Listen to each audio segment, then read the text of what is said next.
Hello student, आप लोग को टेक्नोलॉजी फॉर यू में आप लोग का स्वागत है। आज हम लोग टेंथ की देखेंगे। जो टेंथ का जो इम्पोर्टेंट क्वेश्चन है उस सब को हम लोग देखते जाएंगे। और सबसे पहले जो हम लोग देखेंगे जो लॉन्ग टाइप के जो आंसर होते हैं दीर्घोत्तरीय, उसके क्वेश्चन के बारे में हम लोग देखेंगे।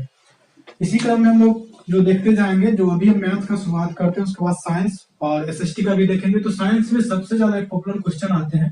पहला क्वेश्चन जो आप लोग को स्क्रीन पे दिख रहा होगा, जो सिद्ध करे कि √2 एक अपरिमेय संख्या है। इसको सिद्ध करना रहता है और हर एक क्वेश्चन में 2021 के लिए बहुत ही वीवीआई है। इसको हम MVVI के रूप में भी बोल सकते हैं। ये बहुत ही ज्यादा जरूरी है और ये 3 नंबर में पूछा जाता है।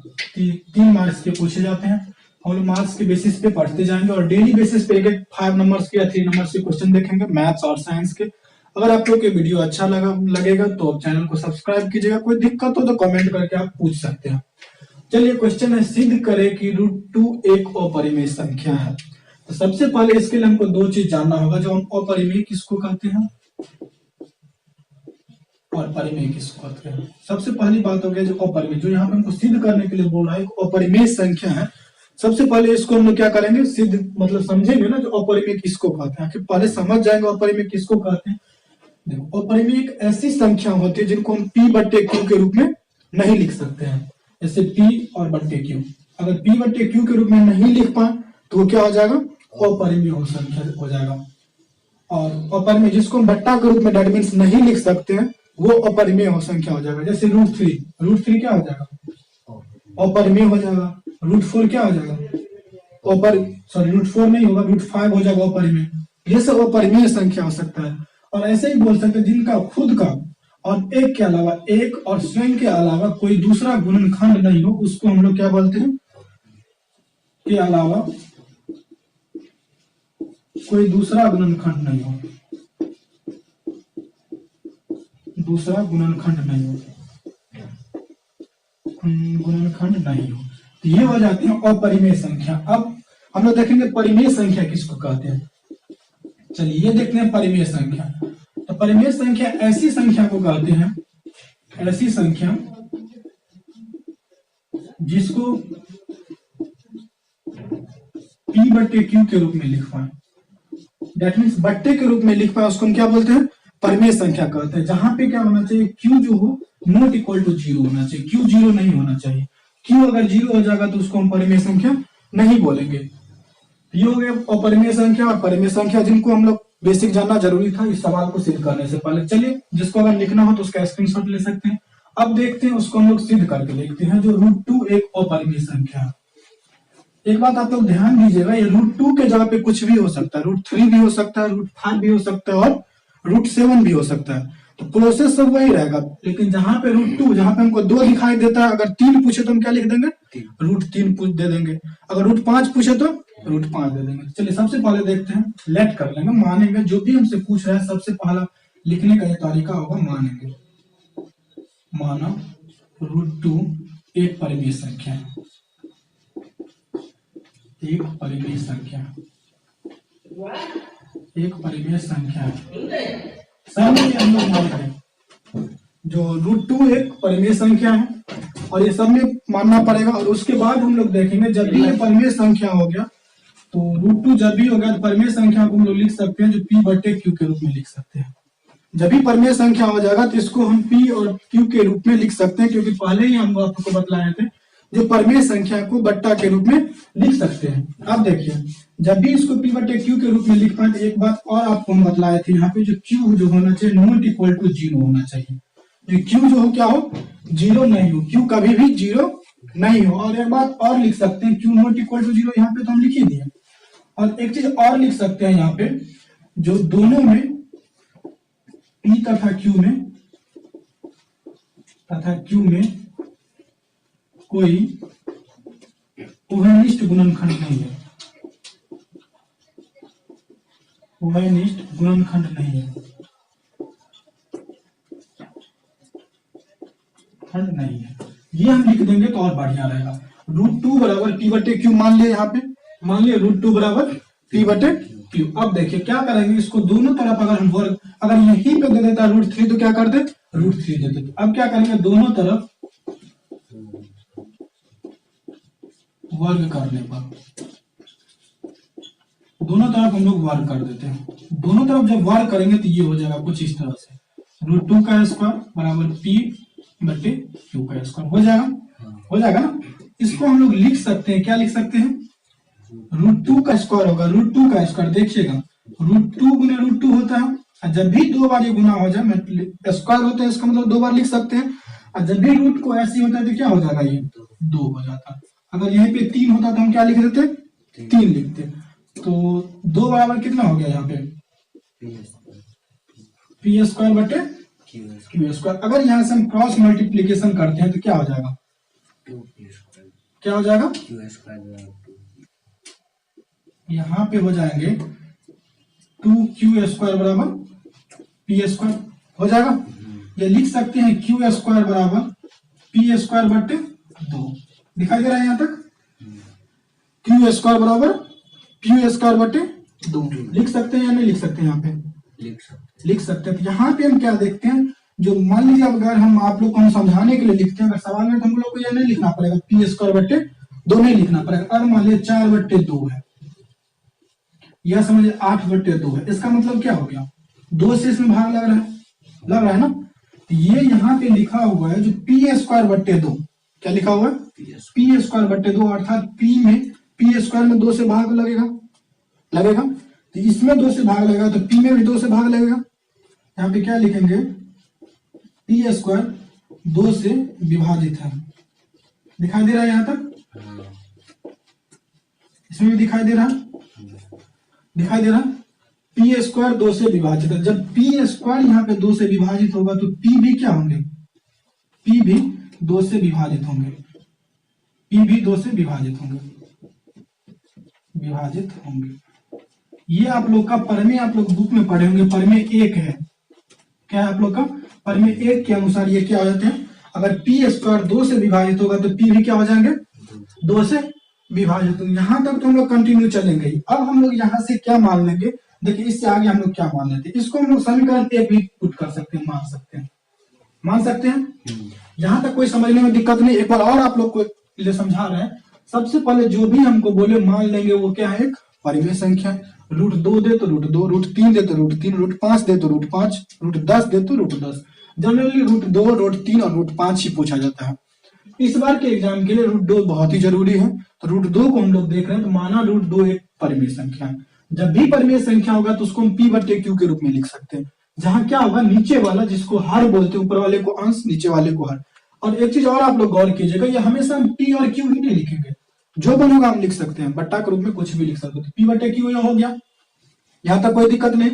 जहां पे नीचे वाला जिसको हम लोग हर बोलते हैं, हर 0 नहीं होना चाहिए और दोनों में कोई उभयनिष्ठ गुणनखंड नहीं होना चाहिए, समझ गए। उसके बाद दोनों तरफ हम लोग वर्क कर देंगे। दोनों तरफ जब वर्क करेंगे तो कुछ इस तरह से आ जाएगा, 2 बराबर P स्क्वायर बटे Q स्क्वायर। जब यहाँ पे आप लोग देखते हैं जो कोना को नहीं गुना करेंगे, अर्थात 2 को Q से करेंगे Q स्क्वायर से, और P को 1 से करेंगे, तो हम लोग को कुछ इस तरह आ जाएगा, 2Q स्क्वायर बराबर P स्क्वायर। उस तरह Q स्क्वायर बराबर हो जाएगा P स्क्वायर बटे 2। यहाँ पे देख रहे हैं 2 जो P स्क्वायर जो है 2 से विभाजित है, जब P स्क्वायर 2 से विभाजित है, P भी 2 से विभाजित होगा। ये आप लोग के परमेय 1 बोल रहा है, बुक में ही आप लोग के बुक में दिया हुआ। अब देखिए, अब यहाँ पे नीचे नहीं दिखेगा, इसलिए हम यहाँ पे मिटाते हैं कुछ इस तरह से। देखिए यहाँ पे मिटाने के बाद देखिए लिख रहा है, यहाँ पे होगा। अब हम मान लेंगे, माना यहाँ पे क्या है, P बराबर 2m।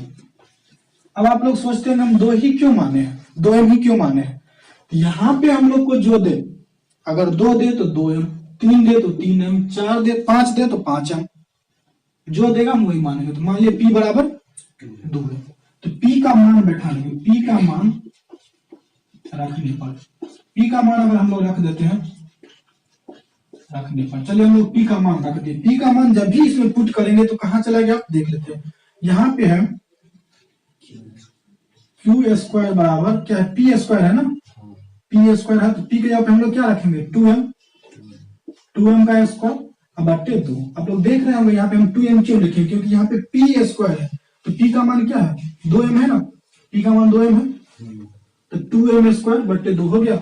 यहां से हम लोग लिख सकते हैं Q स्क्वायर बराबर 2 का स्क्वायर कितना हो जाएगा 4, और m का स्क्वायर m स्क्वायर बटे 2 हो गया। ये 2 से 2 कट गया,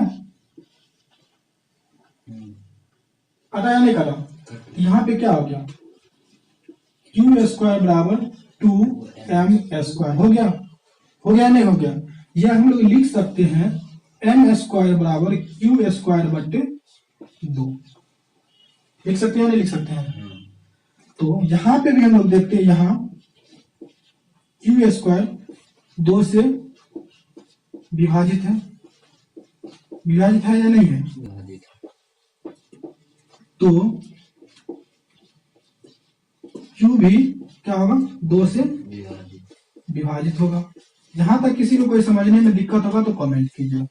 विभाजित होगा, इसको हम लोग समीकरण 2 मान लेंगे। मानिए समीकरण 2। देखिए फिर से एक बार हम यहाँ समझाते हैं। P बराबर 2m हम मान लिए, माना P बराबर 2m। कौन P बराबर? ये P बराबर 2m। हमेशा मानेंगे P बराबर, लेकिन कितना? 2m कब मानेंगे? जब यहाँ पे √2 दे तो 2m, √3 दे तो 3m, √5 दे तो 5m, 10 दे तो 10m, जो भी देगा उतना m मानेंगे और P का मान जो है पुट कर देंगे। यहाँ पे P का मान रखते हैं तो यहाँ पे क्यू स्क्वायर बराबर पी स्क्वायर बाई 2, यहाँ पे ना पी स्क्वायर बराबर क्यू स्क्वायर बराबर पी स्क्वायर बटे 2। तो क्यू का मान तो P का मान तो 2m आ गया, तो 2m बटे 2, इसका स्क्वायर करेंगे तो 4m स्क्वायर बटे 2, 2 से कटेगा, 2 कम 2, 2 दूना 4 कट गया। फिर यहाँ से हम लोग आ रहे हैं तो क्यू स्क्वायर बराबर 2m स्क्वायर आ गया। इस 2 को जब हम नीचे में करेंगे तो हो जाएगा क्यू स्क्वायर बटे 2। तब देखिए क्यू स्क्वायर, ये क्यू स्क्वायर 2 से भाग लग जाएगा, क्यू स्क्वायर में 2 से भाग लग जाएगा, तो क्यू में भी 2 से भाग लग जाएगा। ये समीकरण 2 हो गया। अब हम लोग क्या देखते हैं, चलिए इसको हम लोग क्वेश्चन को मिटा देते हैं। थोड़ा क्वेश्चन को यहाँ से सिद्ध करें कि √2 एक अपरिमेय संख्या है, उसको हम लोग मिटा देते हैं। नहीं तो चलिए हम यहाँ लिखते हैं, यहाँ पे दिख रहा होगा, दिख रहा होगा। चलिए यहाँ पे हम लोग देखते हैं समीकरण 1 तथा 2 से, क्या हो रहा है यहाँ पे 1 और 2 में, दोनों में क्या देखते हैं? एक देखिए आप लोग को यहाँ पे हम लोग समीकरण 1 इसको मान लेते हैं P 2 से विभाजित है और Q 2 से विभाजित है, P भी विभाजित है और 2 भी विभाजित। हम लोग देखते हैं यहाँ पे P तथा Q का एक के अलावा भी गुणनखंड है ना? गुणनखंड है तो ही भाग लग रहा है, गुणनखंड है तब यहाँ पे 2 से भाग लग रहा है इसमें, और दोनों में 2 से भाग लग रहा है, P में भी लग रहा है और Q में भी लग रहा है, जो कि समीकरण 1 और 2 से यहाँ पे दिखाई दे रहा है। जब भी गुणनखंड है तो हमारे मान यहाँ पे तो हम जो माने थे, अतः हम जो माने थे उसका विरोधाभास हो रहा है। उसका क्या हो रहा है? विरोधाभास हो रहा है, विरोधाभास हो रहा है। विरोधाभास मतलब क्या? हम जो मान रहे हैं वो गलत सिद्ध हो रहा है। यहाँ पे हो रहा है, हम क्या माने थे? √2 एक परिमेय संख्या है। अब ये क्या हो जाएगा? अतः इसीलिए √2 एक क्या है? अपरिमेय संख्या है। यही तो हम लोग को सिद्ध करना था, √2 एक अपरिमेय संख्या है, और इसी को हम लोग प्रूफ लिखेंगे। और यहां तक हम लोग लिखते हैं तो 3 का 3 नंबर हम लोग को मिलेगा। देखिए फिर से एक बार हम लोग समझाने का कोशिश करते हैं। यहाँ पे पूछ रहा है सिद्ध करें कि √2 एक अपरिमेय संख्या है। ये जो कि बिहार बोर्ड 2021 में होने वाला है उसके लिए बहुत ही जरूरी है। इस बार √2 ही पूछा जाएगा। अगर √2 के जगह पे √3 पूछ दे तो जहां जहां हम 2 दिखाई दे रहा है वहां पे क्या लिखेंगे? हम 3 दे देंगे और सब कुछ क्या रहेगा? सेम रहेगा। तो देखिए सबसे पहले हम क्या मानेंगे? जो दिया रहेगा उसको एक हम परिमेय संख्या मान लेंगे। तो मान लिए, माना √2 एक परिमेय संख्या है, मान लिए। उसके बाद हम क्या लिखेंगे? √2 बराबर P बटे Q, जो कि हम बतलाए थे P बटे Q क्यों लिखे हैं? क्योंकि जो भी परिमेय संख्या होगा उसको हम बट्टे के रूप में लिख सकते हैं। जहां पे Q नॉट इक्वल टू 0, पहले भी वहां पे लिखे थे, यहाँ Q नॉट इक्वल टू 0 हो गया। ये नॉट इक्वल टू का साइन हुआ, मतलब Q नहीं है 0। उसके बाद दोनों तरफ अगर हम वर्क करते हैं, दोनों तरफ वर्क करने पर क्या हो जाएगा? √2 का जब हम स्क्वायर कर रहे हैं यहाँ पे तो क्या हो रहा है? P स्क्वायर बटे Q स्क्वायर, 2 का स्क्वायर कितना हो जाएगा? 2, और P स्क्वायर बटे Q स्क्वायर, कोना कोनी गुना करने पे यह आ जाएगा 2Q स्क्वायर बराबर P स्क्वायर। यहां से हम देखते हैं Q स्क्वायर बराबर P स्क्वायर बटे 2 आ रहा है, तब देख रहे हैं पी स्क्वायर 2 से विभाजित होगा। जब पी स्क्वायर 2 से विभाजित होगा तो पी भी 2 से विभाजित होगा। ये आप लोग का प्रमेय 1 बोलता है। अगर उसका वर्ग विभाजित है किसी संख्या तो वो संख्या भी उस संख्या से विभाजित होगा। उसके बाद हम देखते हैं पी का मान जो है, पी का मान यहाँ पे जो है उसका मान हम लोग 2m रख दिए। यहाँ पे 2m कहां से रखे, अगर 2 पूछे तो 2 लिखेंगे, 3 पूछे 3 लिखेंगे, 5 पूछे 5 लिखेंगे। तो p बराबर 2m लिख दिया। 2m लिखते तो यहाँ पे p का मान रख लिए तो हो गया क्यू स्क्वायर बराबर 2m स्क्वायर बाई 2। यहाँ पे इसका सॉल्व करेंगे तो ये कुछ इस तरह से आएगा, क्यू स्क्वायर बराबर 2m स्क्वायर, m स्क्वायर बराबर क्यू स्क्वायर बाई 2। यहाँ पे हम देख रहे हैं क्यू स्क्वायर 2 से विभाजित होगा। जब क्यू स्क्वायर 2 से विभाजित होता है तो क्यू भी 2 से विभाजित होगा। पर मैं 1 बोल रहे हैं आपको, इसको हम समीकरण 2 मान लेते हैं। अब देखते हैं समीकरण 1 और 2 से, देखते हैं यहाँ पे p का और q का 1 के अलावा 2 से भी ये विभाजित हो रहा है, अर्थात 1 के अलावा इसका और गुणनखंड होगा। हम लोग यहाँ पे 2 को सिद्ध किया और हो सकता है 2 गुणनखंड है। अतः हम जो माने हैं ना परमेय संख्या है उसका विरोधाभास हो रहा है, मतलब उसका उल्टा जा रहा है। अतः इसीलिए क्या होगा, √2 एक अपरिमेय संख्या होगा। इसी को हम लोग सिद्ध करना था। अगर इतना सिद्ध करते हैं स्टेप बाय स्टेप तो हम लोग को 3 का 3 मार्क मिलता है। और हाँ, कभी कभी ये 5 नंबर में भी पूछा जाता है, लेकिन जनरली आप लोग को हर एक सेट बिहार बोर्ड द्वारा जो जारी किया गया है उसमें भी आप लोग देख सकते हैं हर एक सेट में ये क्वेश्चन होगा और हर एक बार पूछा जाता है। आप लोग क्वेश्चन बैंक भी देख सकते हैं। अगर आपको ये वीडियो लगा होगा तो लाइक कीजिएगा, दोस्तों में शेयर कीजिएगा, अगर कोई दिक्कत तो उसको कमेंट कीजिएगा। Thank you. अब देखते हैं हम लोग कल नेक्स्ट वीडियो में देखेंगे साइंस का एक लॉन्ग टाइप का क्वेश्चन, दीर्घोत्तरीय क्वेश्चन को देखेंगे और इस तरह सॉल्व करते जाएंगे और एग्जाम कवर कर लेंगे हम लोग अच्छे से। चलिए, थैंक यू।